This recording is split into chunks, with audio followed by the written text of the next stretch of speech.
ರಾಘವೇಂದ್ರ ಸ್ವಾಮಿಗಳ ವಿಚಾರವನ್ನ ಜನರಿಗೆ ತಲುಪಿಸಬೇಕಂದ್ರೆ ಅದು ರಾಯರ ಅನುಗ್ರಹ ಇಲ್ಲದಿದ್ದರೆ ಯಾರಿಂದಲೂ ಸಾಧ್ಯ ಆಗೋದಿಲ್ಲ.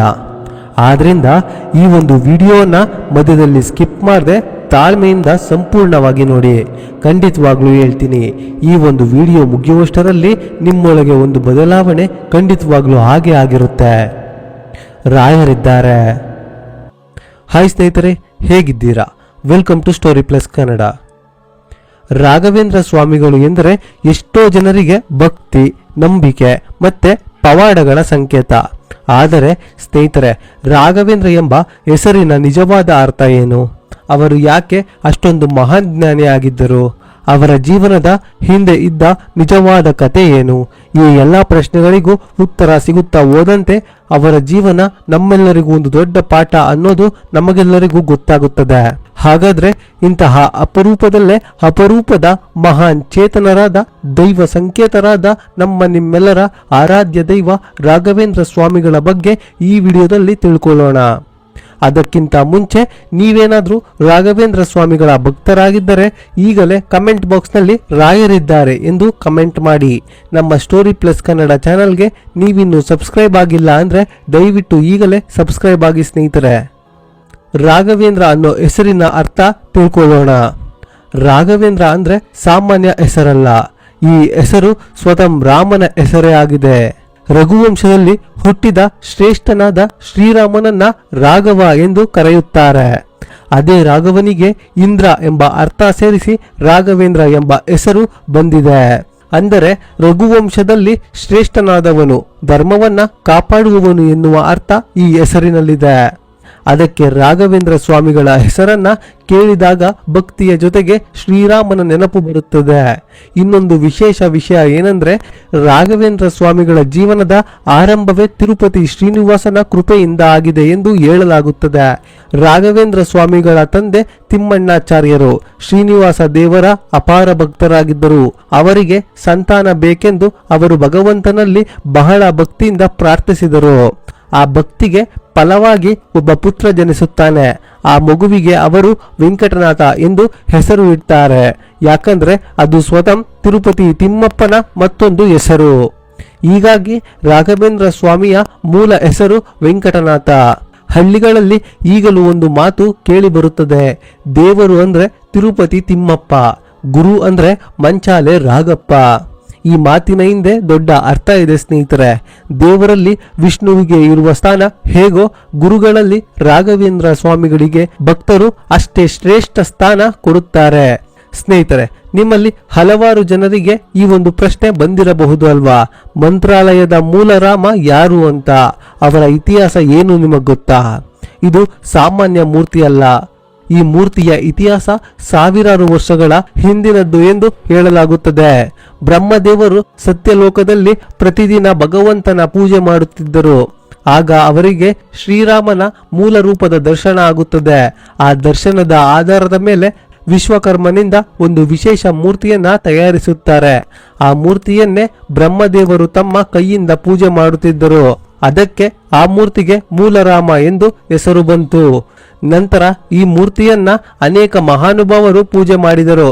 ಶಿವ, ಪಾರ್ವತಿ, ಹರಿಶ್ಚಂದ್ರ, ಭಗೀರಥ, ರಘು ಮಹಾರಾಜ, ದಶರಥ, ಶ್ರೀರಾಮ, ಸೀತೆ, ಲಕ್ಷ್ಮಣ, ಹನುಮಂತ, ಭೀಮಸೇನ ಹೀಗೆ ಅನೇಕ ಮಹಾನ್ ವ್ಯಕ್ತಿಗಳ ಕೈಯಲ್ಲಿ ಈ ಪೂಜೆ ಮುಂದುವರಿಯಿತು ಎಂದು ಹೇಳಲಾಗುತ್ತದೆ.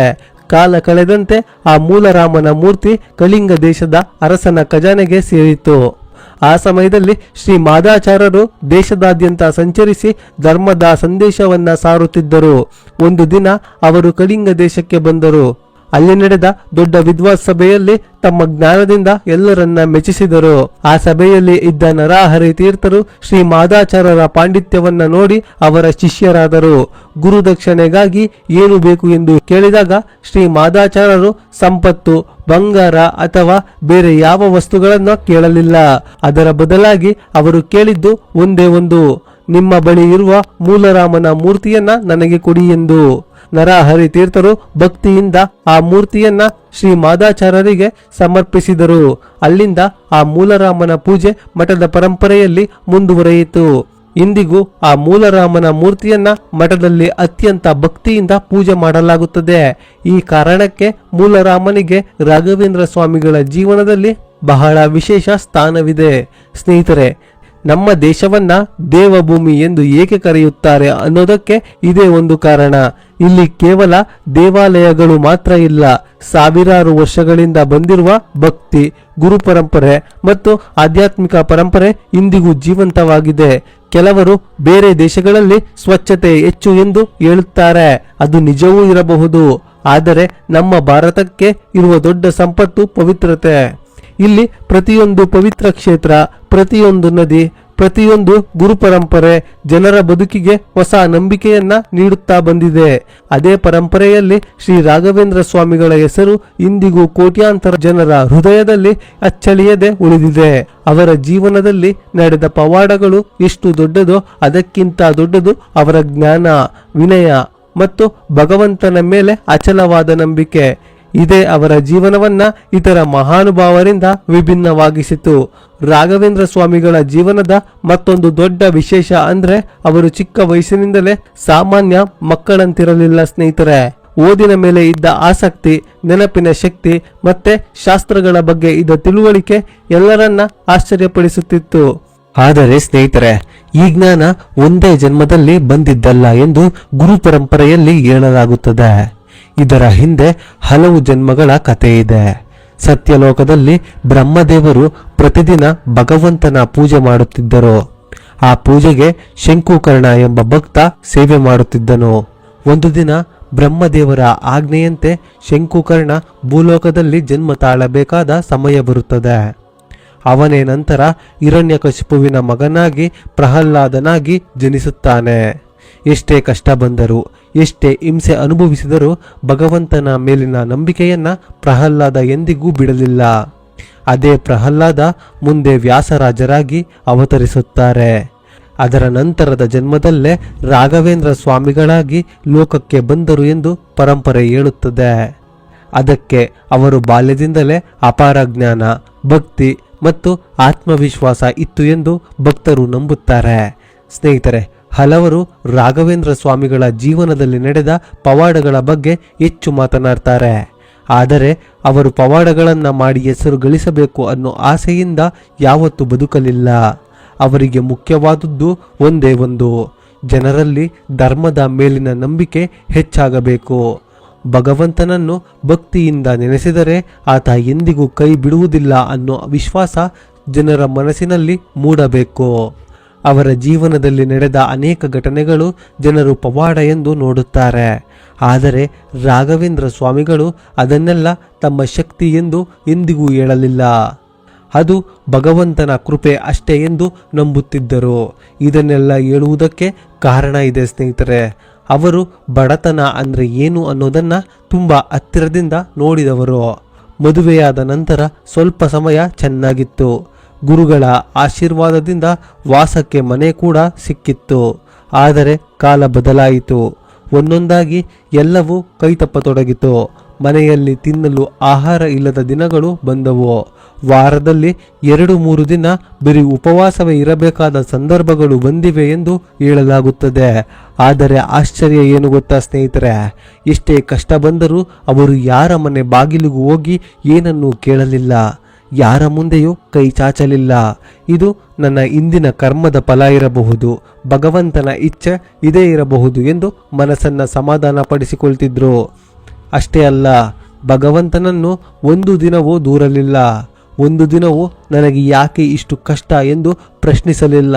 ಅವರ ಜೀವನ ನಮ್ಮೆಲ್ಲರಿಗೂ ಒಂದು ದೊಡ್ಡ ಪಾಠ ಕಲಿಸುತ್ತದೆ.